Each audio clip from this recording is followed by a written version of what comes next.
Good morning 7th standard. So students, आज zoom पर आपका चैप्टर नंबर 13 स्टार्ट हुआ था, दोहावली।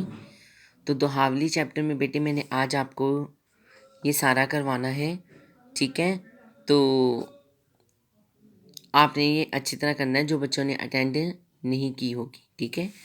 तो बेटे फर्स्ट है, रहीमन निज मन की बिथा मन की राखो कोय, सुन अठले ही लोग सब बांट न लेहि कोय। तो बेटे इसको हम राइम में पढ़ेंगे। रहीमन निज मन की बिथा मन ही राखो गोय, सुन अठले ही लोग सब बांट ना ले हे कोय, रहीमा बांट ना ले हे कोय। तो इसमें बेटे रहीम जी कह रहे हैं कि हमें अपने मन की कहानी यानी कि अपने मन की वृथा वृथा होता है बेटे कहानी, या अपने मन की कोई भी बात अपने मन में ही छिपा कर रखनी चाहिए, क्योंकि सब लोग आपकी बात को सुन लेते हैं, लेकिन कोई भी उस बात को सुनकर आपके सामने आपका दुख नहीं बांटेगा, बल्कि आपका मजाक उड़ाएगा। यानी कि अगर आप अपने मन का राज किसी को बताते हो तो लोग उसका मजाक बनाते हैं। तो रहीम जी कहते हैं किसी के सामने मजाक का पात्र बनने से अच्छा है कि आप अपने मन की बात को अपने अंदर ही छिपा कर रखो, ठीक है। जो रहीम उत्तम प्रकृति का करे सकत कुसंग, चंदन विष व्यापत नहीं लिपटे रहे भुजंग, रहीमा लिपटे रहे भुजंग। तो बेटे इसमें भी मुश्किल वर्ड है जो मैंने लिखे हुए हैं। प्रकृति का होता है स्वभाव, कर सकत मीन्स बांटना, ठीक है, कर सकना, ठीक है। विष मैंने जहर, व्याप्त मैंने प्रभाव नहीं पड़ना, और रहत मीन्स रहना, और भुजंग मीन्स सांप। रहीम जी कहते हैं कि जब आपका स्वभाव अच्छा होता है तो कोई भी बुरी संगति उस पर प्रभाव नहीं डाल सकती। अर्थात जो सांप होता है वो सारा दिन चंदन के पेड़ पर लिपटा रहता है, लेकिन चंदन में विष नहीं आता। अर्थात अगर आपका चरित्र अच्छा है तो कोई भी बुरी संगति उसको प्रभावित नहीं कर सकती। अर्थात हमें हमेशा अच्छे चरित्र का व्यक्ति होना चाहिए ताकि कोई भी बुरी बात आपके चरित्र को बदल ना सके, ठीक है।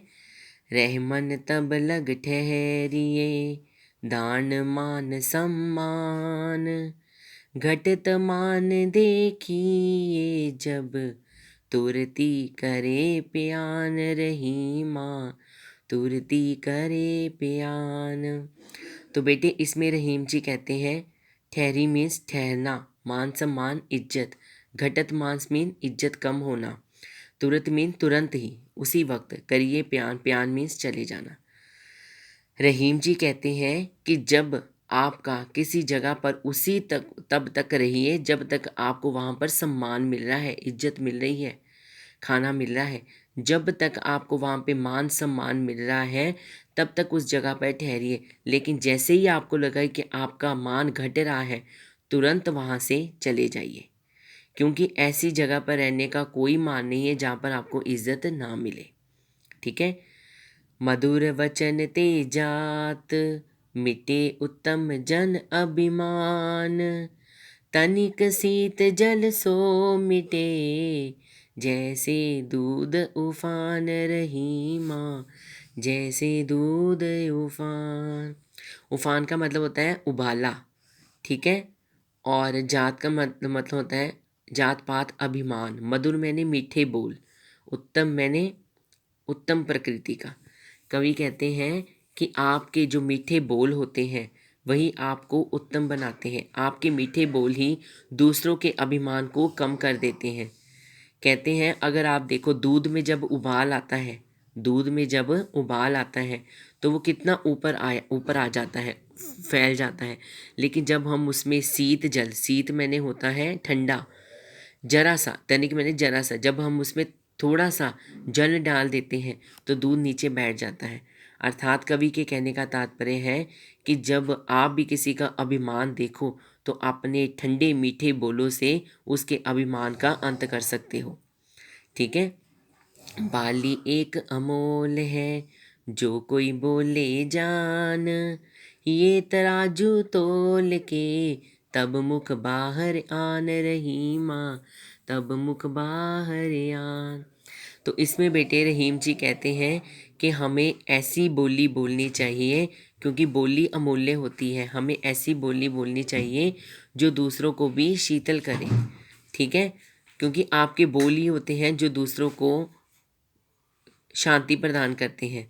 कहते हैं अभी दिल तराजू, हमें जो भी शब्द हैं वो दिल से तराजू में तोल तोल कर, यानी कि तकड़ी होती है ना जो तुला होती है, उसमें तोल कर बोलने चाहिए, क्योंकि जो शब्द एक बार बोल दिए बेटे वो अंदर नहीं जाते, ठीक है। तो जो शब्द एक बार बाहर आ गया वही आपके बोल हो जाएंगे। इसलिए बोली इतनी अनमोल है कि उसे सोच समझ कर बोलना चाहिए।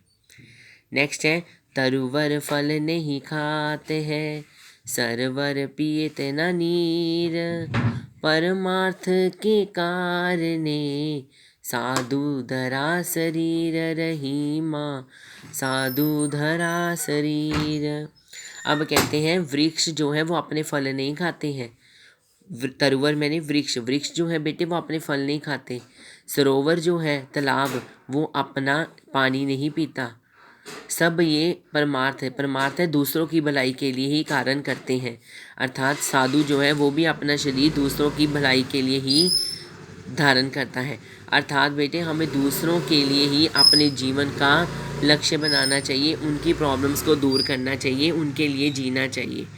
ये जन्म जो है हमें एक बार मिला है, हमें इसे परोपकार में लगाना चाहिए। ठीक है बेटे, तो ये आज का हमारा पाठ था। आई होप कि आपको समझ में आ गया होगा। तो इसको बेटे अच्छी तरह पढ़ना है। जब आपकी नेक्स्ट क्लास होगी तो I will be take your reading test. Thank you.